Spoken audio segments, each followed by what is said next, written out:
안녕하세요. 오진령입니다. 오늘은 그 융합의 신비 7차시죠. 예, 아담과 이브.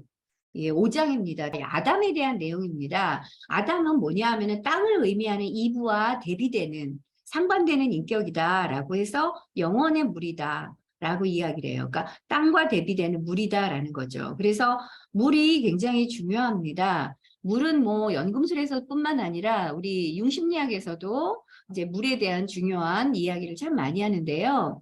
어, 이 룰란트가 뭐라고 그러냐면 물이라는 거는 신비한 물질이다. 그리고 물은 변형되는 물질이고 그리고 변형의 동인이다. 어디서 많이 들어본 이제 이야기죠. 결국은 이 원진료라는 거 아니면 원형이라는 어떤 의미하고도 많이 유사하죠. 예, 그래서 원물질과 이제 그 비슷한 이제 그런 겁니다. 그래서 물은 연금술에서는 이제 메르쿠리우스와 동의어다라고 이야기를 해요. 그래서 연금술 작업 과정에 나타나는 이제 다른 메리쿠리우스는 철학자들의 메리쿠리우스다라고 이야기를 하죠. 그게 소우주다. 그래서 원진료로서의 어떤 의미를 갖고 있는 것을 롤란트가 이야기를 하고 있습니다. 그 다음에 선생님들 이제 일쪽에 보시면 로시누스라는 사람이 이제 이야기한 게 나옵니다. 이 로시누스도 아담에 대해서 뭐라고 이야기하냐면 똑같습니다. 신비한 물질로 언급을 한다라고 나오고 있어요. 여기서는 이제 그 두 가지 그 신비한 물질 중에 두 가지가 이제 이 아담하고 연결됩니다. 납하고 아조크라는 것이 이제 그 아담과 연결된다라고 하는데 이 아조크는요, 연금술이 추구하는 보편적인 약재를 의미합니다. 그래서 이 두 가지가 납과 아조크가 그 아담의 그 성질과 많이 유사하다. 그런데 이제 이것은 자웅동체적인 어떤 성격을 갖고 있다. 이제 이렇게 이야기를 하고 있습니다. 그 다음에 밑에 보면은 이제 도른이라는 사람, 많이 나온 사람이죠. 예, 도른은 눈에 보이지 않는 이불을 몸 안에 숨기고 있다. 결국은 뭐예요? 몸 안에 이불을 갖고 있다는 얘기는 자웅동체를 의미하는 거죠. 그렇죠? 예, 이런 오래된 관념은 이제 누구의 꿈에도 나타나냐면은 이제 정신질환자의 어떤 그림이나 환상이나 이제 꿈속에서 혹은 공상 속에서도 등장을 한다. 이제 이렇게 보여진 거죠. 이거는 아마 융의 이야기인 것 같아요. 책에서 이제 제가 요약을 했지만 그 다음에 이제 글로리아 문디 앞에서도 글로리아 문디에 대한 어떤 그 논문에 대한 무언가가 담겨져 있었는데요. 여기는 조금 이제 좀 다른 부분이 들어가 있는데 아담의 이중적인 어떤 본성에 대한 이야기를 하고 있습니다. 그래서 아담의 이중적인 본성에는 뭐가 나오냐면요. 전능하신 하느님은 아담을 창조해서 동산에 놓으면서 아담에게 두 가지를 보여줍니다. 아담아 보거라 여기 두 가지가 있느니라. 하나는 고정되어 불변하는 것. 다른 하나는 덧없는 것. 이제 이런 이야기를 하죠. 그래서 저는 딱 떠오르는 게 여기에는 나와 있지 않지만 선악과와 생명나무. 이제 이것을 보면서 이렇게 이야기한 게 아닌가라는 생각이 들었는데 선생님들은 어떠신가요? 예, 그래서 변형시키는 물질이다. 라는 앞선 나오는 것들을 통해서 이것은 그 목욕탕에서 재생되는 왕으로 이제 연상되죠. 우리 욕조에서 재생되는 왕이 그 현자의 장미연에 보면 왕과 왕비가 욕조 속으로 들어가잖아요. 맨 처음에 손을 잡진 않고 이제 꽃으로 이렇게 연결을 맺고 그 다음에 둘이 이제 옷을 입었던 사람들이 옷을 벗고 욕조 안으로 들어가죠. 예, 그래서 거기서 이제 다리 둘, 아니 다리 넷, 팔 넷 이런 사람들이 이제 몸이 두 개였던 사람이 하나로 되고 팔다리 두 개씩, 그다음에 머리는 두 개죠. 예, 이렇게 변형되는 재생되는 왕이 떠오르실 겁니다. 이런 것도 나옵니다. 그래서 이제 여기서 보세요. 옷을 벗고 있는 이 왕이 있잖아요. 왕관을 쓴 왕. 이제 이런 거 해와 달 옆에 이렇게 보여지는 이 모습.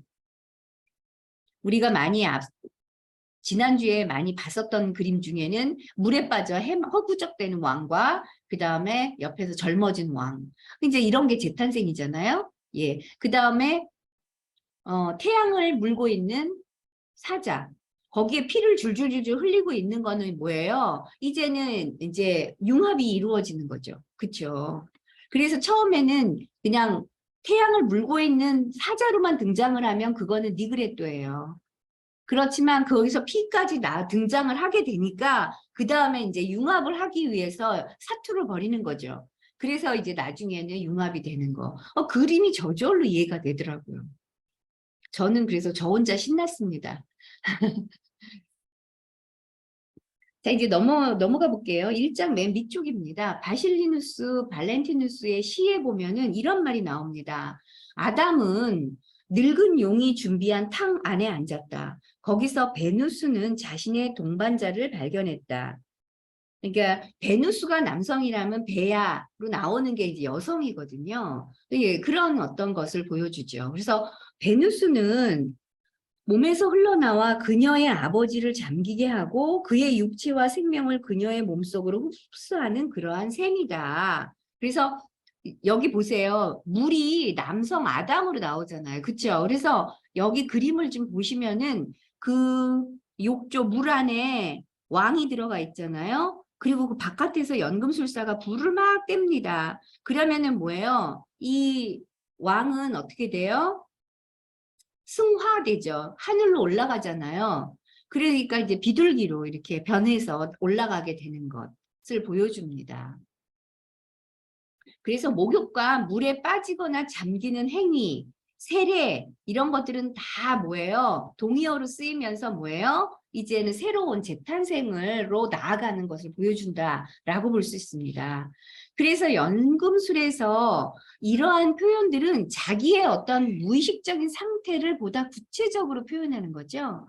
그죠? 그래서 자아자기 동의시 상태를 이제 이루게 되는 거죠. 예, 자기가 다시 태어나 경험될 수 있는 상태로 들어가는 그런 무의식적인 과정이다. 그러니까 의식이 무의식으로 함몰되어 가지고 의식을 잃어버리는 상태가 아니라 다시 태어나서 경험될 수 있는 상태로 나아가기 위한 무의식적인 과정이다라고 볼 수 있습니다.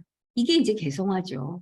융심리학에서 얘기하는. 그래서 오래된 전통에서 아담은 이브의 창조 전의 자웅동체다 이런 얘기를 해요. 그래서 이브를 아담의 여동생이라고 볼 수도 있는데 그러기보다는 아담 자신으로 보는 것이 더 분명하다 이렇게 얘기하거든요. 결국은 우리가 이야기하는 융심리학에서 그죠? 그 아담의 내면의 인격 이브 이렇게 보는 거하고 똑같겠죠. 그죠? 그래서 융심리학이 더 구체화, 이걸 보면 볼수록 더 구체화돼요. 예. 그리고 표현력이 굉장히 다양해지기도 하고요. 자, 이제 16세기 이후에 연금술 논문들에서 찾은 겁니다. 히브리 신비주의 전통에서 보면은 아담이라는 건 원물질이다. 이제 이런 이야기를 해요. 그리고 변형을 일으키는 물질이다. 앞서서 다른 어떤 저자들이나 그분들이 말씀한 거하고 크게 다르지 않습니다. 근데요, 여기서는 이제 흙이 나옵니다. 아담이 흙으로 빚어졌다. 흙이라는 거는 삼라만상이 다 깔려 있는 게 흙이잖아요. 그죠? 너무나 흔한 물질. 그래서 진정한 것을 발견해내기 어려운 것이다. 그 이야기는요, 연금술에서 뭐예요? 하찮은 돌이 뭐예요? 귀한 돌이다라는 거하고 크게 다르지 않죠. 예. 그래서 흙은 원래 카오스의 한 부분이다. 분화되지 않은 상태에서 분화의 능력만을 가지고 있는 거. 그래서 우리가 이제 심리학에서 말하는 가능태. 예, 이제 이런 걸 이야기하는 거죠. 형태가 없는 태아의 조직과 비슷하다. 그렇죠? 그다음에 원물질의 근본적인 특징이라는 건 이제 여기서 보면은 뭐 혼돈 덩어리다. 카오스. 그래서 혼돈 덩어리 카오스에서 뭐예요? 질서가 나오잖아요. 그래서 카오스라는 혼란이라는 건 거μ으로 표현되거든요. 그래서 연금술에서는 뭐예요? 니그레토 거μ으로 표현되잖아요. 그렇죠? 그래서 연금술사는 작업을 통해서 무질서에서 질서로 나아가는 거죠. 이제 이야기를 아주 쉽게 이야기를 해놓고 있습니다. 그다음에 이제 여러분들이 가지고 있는 프린트물로는 3쪽입니다. 그런데 결국은 이제 원물질이라는 건 네 가지 원소로 이제 되어 있다. 연금술에서 무언가 물질이 변화되는 과정이 3단계, 4단계 이렇게 나오잖아요. 흑화, 백화, 그 다음에 이제 적화 이렇게 3단계로 나오는데 그 전에 단계는 노란색으로 변한 다음에 빨강색으로 변하는 게 있어요. 적화로. 아니면 노란색으로 나오는 것도 있고요. 어떤 거는 초록색이 또 가미되는 경우도 있어요. 예, 이렇게 해서 이제 색깔로 구분된다라고 볼 수 있습니다. 결국은 이 네 단계, 네 요소 이런 것들은 이제 우리가 정신의 어떤 4요소, 네 기능하고 똑같죠. 그렇죠?